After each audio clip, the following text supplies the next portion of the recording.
दोस्तों, मैं नवीन। आज हम बात करेंगे बंगाल चुनाव की। कई दिनों से लोग पूछ रहे थे कि मैं आया नहीं, कहाँ हूँ, खैरियत है कि नहीं। आज हम और आप बात करेंगे बंगाल चुनाव के देश की भाषा के साथ। लगभग 125 कंपनियां बीएसएफ, सीआईएसएफ और सीआरपीएफ की कंपनियां बंगाल रवाना हो चुकी हैं। यह अनुमान है कि मार्च के पहले सप्ताह में बंगाल के चुनाव घोषित हो जाएंगे। लगभग 7 चरणों में बंगाल के चुनाव घोषित होने की संभावना है।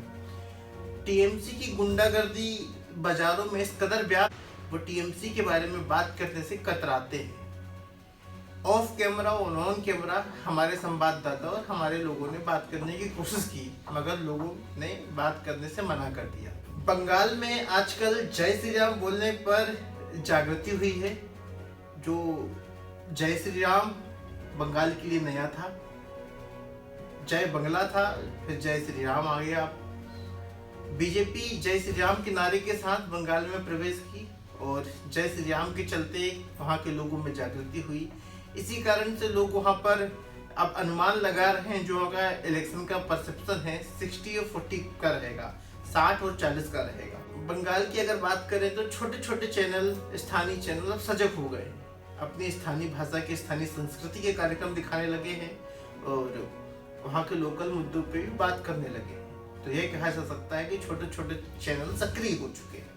अगर हम बात करें बंगाल हिंसा की, तो पिछले 10 सालों में जितनी बंगाल की हिंसा हुई है, उतनी 30 सालों तक जो कम्युनिज्म का जो राज चलता रहा, उतनी हिंसा भी नहीं हुई जो पिछले 10 सालों में हुई। इससे हम कह सकते हैं बंगाल में जो वर्तमान सत्ता है वो पूर्णतः फेल हो गई। एक डर और दहशत का माहौल बंगाल में कायम है।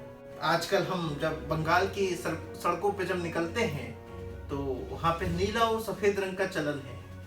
तब वहाँ के कुछ स्थानीय लोगों से पूछा कि ये क्या है, तो स्थानीय लोगों ने बताया जब कम्युनिज्म की सरकार थी तो सब कुछ लाल हो गया था, डिवाइडर के कलर लाल थे। अब बंगाल में ममता दीदी में नीला और सफेद, सरकारी इमारतों के रंग नीला और सफेद। फिर कुछ स्थानीय लोग ये भी बोलते हैं अगर बीजेपी की सरकार आ जाएगी तो ये चीज केसरिया हो जाएगा या भगवा कलर हो जाएगा। तो इस तरह कलर का भी, रंग का भी महत्व बहुत है राजनीति में। अगर हम बंगाल की बात करें तो 3 तरह के लोग बंगाल में पाए जाते हैं। पहला तो नॉन बंगाली, दूसरा मुस्लिम और तीसरा बंगाली। ये तीनों ही बंगाल के चुनाव की भूमिका अदा करेंगे। ये तीनों तरह के लोग जो बंगाल के चुनाव में सजग योगदान देंगे। अगर हम बात करें पोर्ट सिटी की, कहा जाता है जिस शहर में पोर्ट सिटी होती है, बंदरगाह होता है, पोर्ट का मतलब, पोर्ट सिटी मतलब बंदरगाह होता है, तो वो शहर बड़ा धनवान होता है।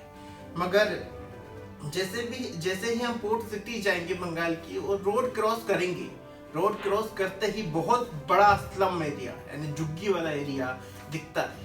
ये दिखाता है कि बंगाल में अभी तक विकास कितनी चरम पर है। पोर्ट सिटी है अगर, तो ये स्लम एरिया क्या है, ये झुग्गी झोपड़ी क्या है। तो लगातार बंगाल के चुनाव में हमारी नजर बनी है और आपको धीरे धीरे बंगाल की जानकारियां, वहां के चुनाव की जानकारियां हमारे माध्यम से आप तक पहुंचती रहेंगी।